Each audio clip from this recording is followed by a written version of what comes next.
السلام علیکم دوستوں، درود ان پر، سلام ان پر۔ یہ ایک سچا واقعہ ہے۔ ٹیلی ویژن پر ایک پروگرام عالم آن لائن آیا کرتا تھا۔ اس پروگرام میں ہم نے یہ واقعہ ان صاحب کی زبانی سنا جن کے ساتھ یہ پیش آیا۔ الفاظ کا رد و بدل تو ہو سکتا ہے، اس کے لیے پیشگی معذرت۔ تو آئیں واقعہ کی طرف۔ میزبان: تو حاجی صاحب ہمارے ناظرین کو بتائیں ہوا کیا؟ السلام علیکم، میرا نام محمد بشیر ہے، عمر 62 سال۔ میں گجرانوالہ گھنٹہ گھر کے پاس سن 1970 سے چاول کی ریڑھی لگایا کرتا تھا۔ وقت گزرتا گیا، شادی ہوئی، اللہ تعالیٰ نے 2 بیٹیاں عطا کیں۔ اپنی حیثیت کے مطابق ان کی پرورش کی۔ دونوں بچیاں جوان تھیں، لیکن میری حالات ایسے نہیں تھے کہ ان کی شادی کر سکتا۔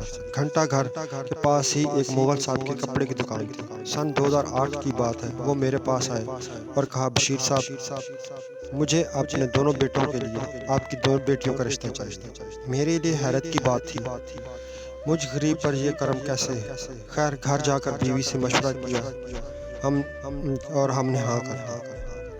سال گزر گیا، وہ شادی کا تقاضا کرنے لگے اور میرے پاس 10,000 روپے بھی نہیں تھے کہ میں بچیوں کو شروع کر سکتا۔ بیوی کہنے لگی، آپ اللہ پر بھروسہ رکھیں، شادی کا دن طے کر دیں۔ ہم نے تاریخ طے کر دی، 25 نومبر 2009۔ شادی کو 7 دن رہ گئے تھے۔ میں پریشان، اب کیا ہوگا، شادی کیسے ہوگی؟ میرے پاس کچھ بھی نہیں۔ مغرب کا وقت تھا، انہی سوچوں میں غرق ذہن میں بیٹھا تھا کہ دروازے پر کسی نے دستک دی۔ میں اٹھ کر باہر گیا، دروازہ کھولا، سامنے ایک پارش نوجوان کھڑا تھا جس کو آج سے پہلے میں نے کبھی نہیں دیکھا تھا۔ میں نے پوچھا، آپ کون؟ نوجوان بولا، کیا بشیر صاحب کا گھر یہی ہے جو جہاں چاول کی ریڑھی لگاتے ہیں؟ جی میں ہی بشیر ہوں، میں نے جواب دیا۔ کیا ہم اندر بیٹھ کر تھوڑی دیر بات کر سکتے ہیں؟ میں اس کے گھر کے سہن میں لے آیا، سوالیہ نظروں سے اس کی طرف دیکھنے لگا۔ اس کی آنکھوں سے آنسو بہنے لگے۔ بولا، میں کراچی سے آیا ہوں اور 2 دن سے آپ کو تلاش کر رہا ہوں۔ مجھے بتائیں، آپ ایسا کیا عمل کرتے ہیں کہ مجھے وہاں مدینہ پاک سے حکم ملا ہے کہ گجرانوالہ جاؤ، ہمارے غلام کی مدد کرو، اس کی بیٹیوں کی شادی۔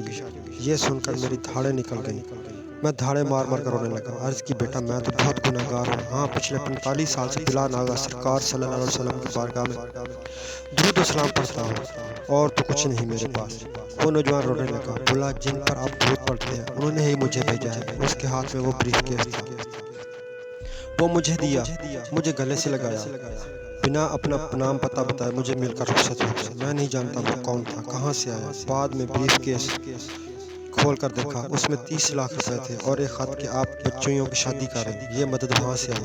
میں نے بچیوں کی شادیاں کی، پھر حج بھی کیا، مدینہ حاضری بھی ہوئی۔ آج میرا کاروبار بھی بہت اچھا ہے۔ اللہ تعالیٰ نے خود قرآن مجید میں سورہ احزاب میں ارشاد فرمایا ہے، ان اللہ و ملائکتہ یصلون علی النبی یا ایھا الذین آمنوا صلوا علیہ وسلموا تسلیما۔ بے شک اللہ اور اس کے فرشتے نبی صلی اللہ علیہ وسلم پر درود بھیجتے ہیں۔ اے ایمان والو، تم بھی آپ صلی اللہ علیہ وسلم پر درود و سلام بھیجو۔ اللہم صلی علی محمد وعلی آل محمد کما صلیت علی ابراہیم وعلی آل ابراہیم انک حمید مجید۔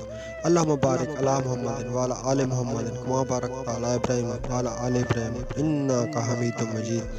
اللہ پاک ہم سب کو اپنے نبی صلی اللہ علیہ وسلم پر کثرت سے درود بھیجنے والا بنائے، آمین ثم آمین۔